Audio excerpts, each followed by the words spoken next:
E tendo dado graças, Jesus partiu o pão e disse aos seus discípulos: este é o meu corpo que é dado em favor de vocês. Façam isso em memória de mim. Hoje o nosso tema do livro é sobre a ceia e eu queria te fazer um convite para que você não realize essa ceia ou não assista esse vídeo de maneira isolada, não faça isso sozinho. Convide a sua família, convide os seus amigos, quem sabe vamos sentar à mesa, assistir juntos esse vídeo com um bom café e que você possa fazer isso acompanhado de outras pessoas. Jesus é o nosso pão da vida, Jesus é aquele que foi partido em nosso favor. Vale muito a pena nós juntos possamos em família celebrar hoje o pão e o vinho em memória daquele que é o nosso Rei, o nosso Senhor, o nosso grande amor. Fica aqui comigo no vídeo, nos próximos minutos nós vamos falar a respeito, enquanto você convida aí a sua família, roda aí a nossa vinheta.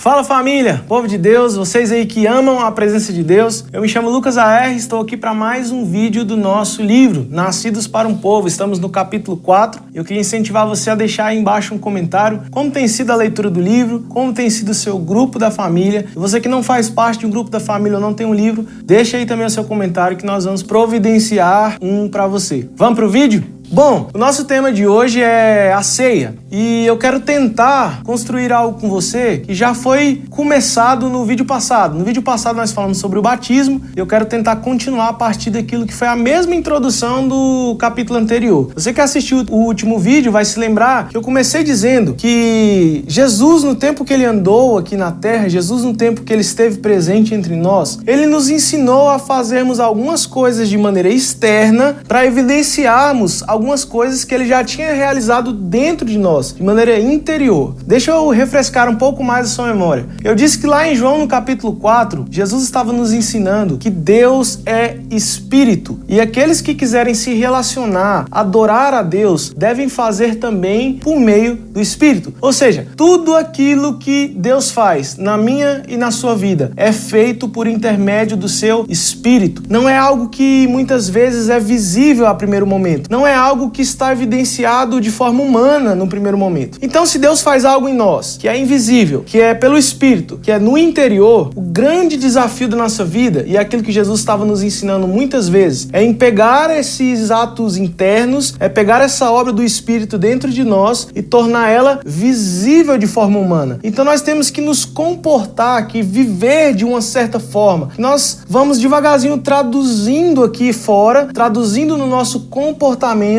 a obra que o Espírito de Deus está realizando dentro de nós. E eu disse que isso era o batismo. Batismo nada mais é do que uma obra externa, uma obra realizada aqui fora, de maneira visível, para exemplificar ou evidenciar algo que Jesus já fez dentro de nós, que foi nos dar vida, uma vez que nós estávamos mortos dos nossos pecados. Bom, a ceia é a mesma coisa. A ceia nada mais é do que um memorial, que uma forma que Jesus nos ensinou de nós externalizarmos aqui fora, de maneira visível, algumas coisas que ele já fez dentro de nós. E o que é então que Jesus fez dentro de nós, que nós tornamos visível por meio da ceia? Eu queria te convidar para ler comigo o texto que está lá em Lucas, no capítulo 22, versículo 17 ao versículo 20. Recebendo um cálice, ele deu graças e disse: tomem isto e partilhem uns com os outros, pois eu digo que não beberei outra vez do fruto da videira, até que venha o reino de Deus. Tomando o pão, deu graças, partiu e o deu aos seus discípulos, dizendo: este é o meu corpo, dado em favor de vocês. Façam isto em memória de mim. Da mesma forma, depois da ceia, tomou o cálice, dizendo: este cálice é a nova aliança no meu sangue, derramado em favor de vocês. Bom, então, como está escrito aqui em Lucas, a ceia nada mais é do que uma maneira pedagógica, ilustrativa, que Jesus nos ensinou para que nós pudéssemos traduzir de maneira visível a sua morte na cruz, para que nós lembrássemos todas as vezes que nós estivéssemos reunidos em seu nome, todas as vezes que nós estivéssemos em família, nós pudéssemos nos lembrar por meio dessa ilustração do pão repartido e do vinho ou do suco de uva, como é feito em algumas igrejas, daquilo que foi o seu sacrifício em nosso favor. Jesus Jesus estava querendo que cada vez que nós repartíssemos o pão, nos lembrássemos que ele também repartiu conosco a sua própria vida, ele repartiu conosco a sua própria natureza. E hoje eu quero me atentar a 3 fundamentos, 3 coisas que acontecem comigo e com você dentro, na parte espiritual, invisível, no nosso interior, que estão sendo representadas por meio da ceia, à medida que você parte o pão na sua comunidade, na sua família, na sua igreja. Bom, o primeiro fundamento que eu quero compartilhar com você aqui, que está no texto aí de Lucas 22, é que a ceia é repartir o pão em nome de Cristo. Esse é o primeiro fundamento que nós temos que nos lembrar todas as vezes que nós formos repartir o pão. Isso significa que Jesus, em momento nenhum, ele esteve interessado exclusivamente em comer o pão, mas ele começa a ceia repartindo esse pão. Jesus em nenhum momento estava preocupado, e ele ensinou isso para nós diversas vezes, necessariamente em comer ou satisfazer a sua própria fome, mas ele sempre, antes de satisfazer a sua fome, se responsabilizava em garantir o suprimento dos seus amigos e discípulos. Por exemplo, Jesus, em Mateus no capítulo 6, quando ele estava ensinando os discípulos a orar, ele disse assim: orem dizendo assim a Deus, dá-nos o pão de cada dia. Jesus estava dizendo desde o primeiro momento que nem a nossa oração devia estar sendo direcionada para garantir o pão que a gente ia comer, mas sempre o pão que a gente ia partir, no intuito de que ele diz que o pão é nosso, dá a nós, Deus, o pão de cada dia. Ou seja, Jesus nunca considerou que o pão era exclusivamente seu. Jesus, quando estava ensinando a orar, ele não estava dizendo assim, orem para que vocês tenham todo dia o que comer. Não, ele estava dizendo que nós deveríamos orar para que Deus pudesse suprir a carência da fome que nós tínhamos. Então, sempre em função de nós, sempre em função do seu povo, sempre em função da família. Jesus nunca pensou exclusivamente na sua única comida e bebida. Outro exemplo disso também é na multiplicação dos pães. Você conhece muito bem essa história lá em João no capítulo 6, quando Jesus está com seus discípulos ali cercado de uma multidão. Você não vê Jesus pegando o seu lanchinho, ou pegando o seu pão, indo sentar a um banco do lado e comendo exclusivamente e isoladamente. Não, ao contrário. Jesus ali em frente àquela multidão, ele pergunta aos seus discípulos, aonde nós vamos encontrar comida para todo esse povo? Ou seja, Jesus não estava preocupado com o direito que ele tinha de comer. Jesus não estava preocupado com a fome que ele estava sentindo naquele momento. Jesus, em primeiro lugar, estava preocupado com qual a forma, de que maneira ele iria satisfazer a fome dos seus amigos e das suas famílias. Inclusive o próprio Satanás, em Mateus capítulo 4, quando foi tentar Jesus, ele disse para que Jesus transformasse aquelas pedras em pães. E Jesus respondeu para ele dizendo que o homem não viveria só de comida física, mas das palavras de Deus, das palavras do seu Pai, que saíam da boca de seu Pai. Então Jesus estava deixando claro para nós desde o começo que o pão não era necessariamente para ser pensado a partir da sua carência, mas era para ser repartido com a sua família. Então nós, na nossa comunidade, nós sempre gostamos de dizer que o pão não é significado na comida, mas o pão tem significado na partilha, de que o pão não foi feito necessariamente para comer. É claro que nós vamos comer a ceia depois de partir, mas que o verdadeiro significado está na partilha. Então, uma vez que você partiu, você pode finalmente comer. Então, a ceia não é para garantir o seu direito de comer o pão, mas é para garantir a sua responsabilidade de reparti-lo com os seus amigos e com a sua família. O segundo aspecto, ou o segundo fundamento que está presente no momento da ceia, que representa aquilo que Deus fez dentro de nós, é que nós precisamos beber o vinho em memória de Cristo. Bom, o que significa isso? Jesus, depois de ter garantido no ponto anterior, que todos os seus discípulos, os seus amigos, a sua família tinham pão para comer, então ele disse assim, agora vocês podem comer e beber do vinho em memória de mim. E sempre quando nós pensamos nessa memória de Cristo, é lógico que Jesus estava dizendo que nós precisamos trabalhar a nossa mentalidade e nos lembrarmos, imaginarmos aquilo que pode ter sido o seu sacrifício na cruz. É claro que Jesus estava falando que nós temos que trabalhar a nossa imaginação e lembrarmos com a nossa criatividade dos cravos na sua mão, da coroa de espinhos na sua cabeça. É claro que nós precisamos lembrar de todo o sofrimento de Jesus, mas não é só isso. Lembrar ou dividir o pão e beber o vinho em memória de Cristo também significa que nós temos que materializar aquilo que Cristo fez. Ou seja, nós precisamos nos lembrar na prática, na nossa vivência. É enquanto nós vamos nos tornando a imagem de Cristo, repetindo aquilo que Ele fez, é que nós vamos nos lembrando daquilo que ele fez. Então, o que Jesus está nos convidando a fazer é que na medida em que nós vamos beber o vinho ali em comunidade, repartir o pão, nós vamos sempre nos lembrar que a nossa vida precisa ser em memória dele, que a nossa vida precisa ser um reflexo, um espelho daquilo que ele viveu. E nós precisamos dar a vida pelos nossos irmãos, assim como Jesus deu a vida por nós. Ora, Lucas, você está dizendo que eu preciso morrer numa cruz também? Bom, possivelmente não. Talvez você está ouvindo esse vídeo e a possibilidade ou a probabilidade de você morrer numa cruz é muito pequena. Mas eu quero te lembrar que lá em Romanos, no capítulo 8, por exemplo, versículo 13, o Paulo diz que diariamente nós precisávamos sacrificar o pecado que há no nosso corpo. Ou seja, todos os dias nós precisamos, olhando para o pão e para o vinho, em memória de Cristo, entregar o nosso corpo como sacrifício vivo e nos entregarmos pelos nossos irmãos e lutarmos contra o pecado. E gradativamente, enquanto fazemos isso, nós vamos nos lembrando, em memória de Cristo, aquilo que ele viveu e que necessariamente também nós precisamos viver. É isso que significa também em memória de Cristo.